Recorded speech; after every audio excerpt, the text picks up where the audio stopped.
Hello guys, welcome back to our channel.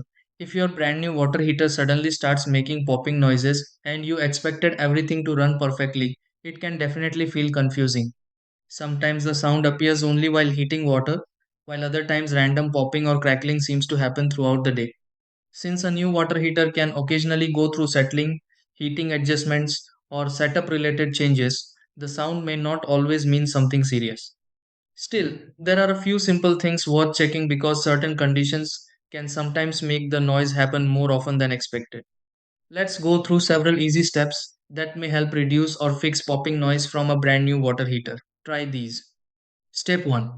Check the temperature setting on the brand new water heater and lower it slightly if heating feels unusually high. Step 2.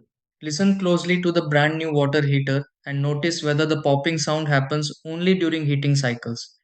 Step 3. Run hot water through faucets connected to the brand new water heater to help move trapped air if needed. Step 4. Confirm the brand new water heater was filled and set up properly if installation recently finished. Step 5.